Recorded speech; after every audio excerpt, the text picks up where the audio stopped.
Supreme Court nominee Brett Kavanaugh had not yet been introduced at his confirmation hearing when Democrats employed a familiar protest tactic. Good morning.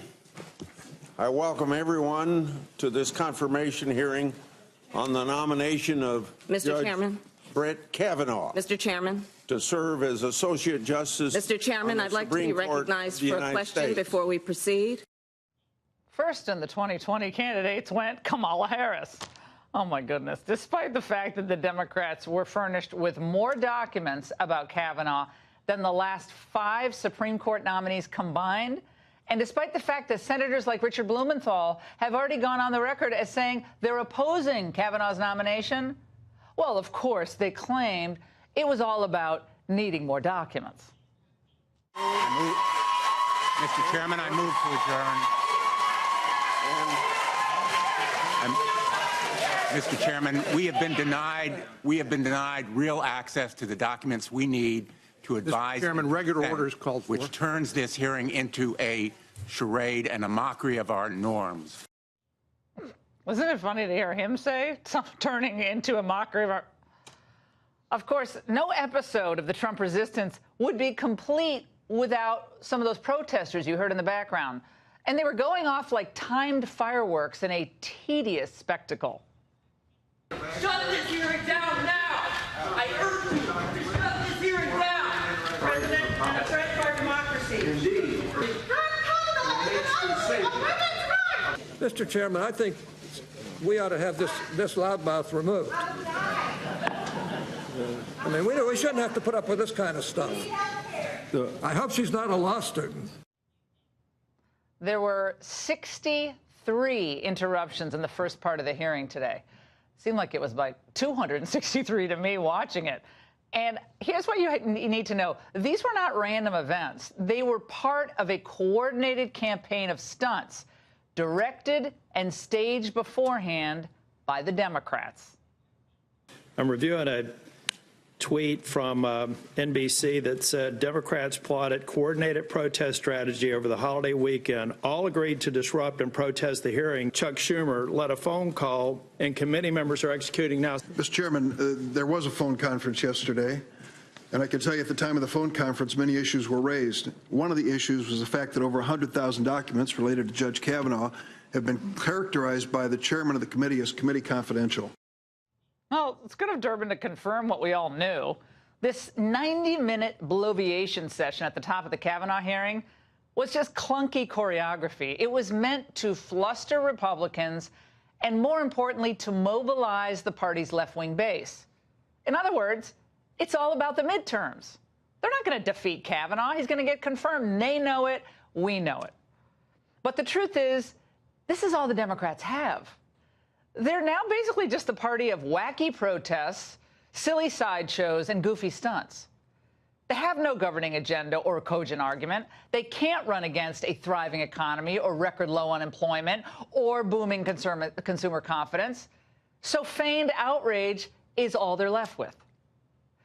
One group of leftist women outside the Kavanaugh hearing actually donned Handmaid's Tale costumes, as if the judge's confirmation of the high court would turn women into slaves of the state.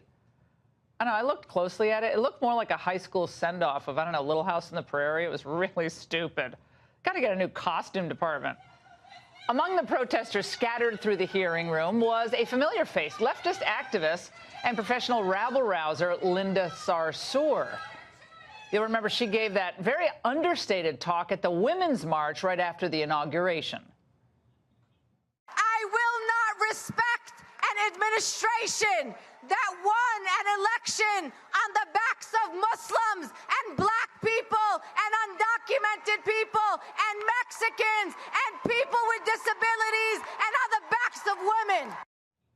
My dog's at home just hid under the couch with that. I'm sorry, the paws over there. But not only is the cast of characters the same, but so is the general approach. The circus at today's hearing might only have involved, I don't know, 3 or 4 dozen people, something like that, but it was just as well organized as the women's marches or any of those spontaneous pro-amnesty marches we saw earlier this year. I call this governance by stunt. we don't have the votes to change policy, so we're going to try intimidation. After all, we know that most in the media are just going to lap it up, so let's just let it rip. And this was the same play they used in Chicago back in March 2016 when Trump was scheduled to attend a rally at the University of Illinois at Chicago. Remember that? Democratic Congressman Luis Gutierrez, MoveOn.org, Black Lives Matter, and other leftist groups organized thousands of protesters to swarm the venue. There were scuffles and violence. The security threat was so intense that the Trump campaign decided to cancel the rally. If you can't beat them, intimidate them. Today's Kavanaugh spectacle was revealing in that it shows the Democrats' enduring rage over the election of 2016. They just cannot get over it. And although Kavanaugh is supremely qualified, extremely well regarded as a selection for the high court, he must be opposed because of the man who nominated him. Ooh. This absurd political jockeying today by Democratic 2020 hopefuls was as disruptive as it frankly was embarrassing. Good morning. I welcome everyone to this confirmation hearing on the nomination of Mr. Chairman. Brett Kavanaugh. Mr. Chairman. To serve as Associate Justice. Mr. Chairman, I'd like to be recognized for a question before we proceed. Mr. Chairman, if I could just respond. Mr. Chairman. If we could just respond to that. I would. Sir. You can respond, but just a minute. Well, that was Cory Booker's voice. You didn't see him there, but he was quite chatty today. But for all the chatter that Trump has coarsened our conversation and Trump has upended protocol, what do you call that? And by the way, that went on and on and on.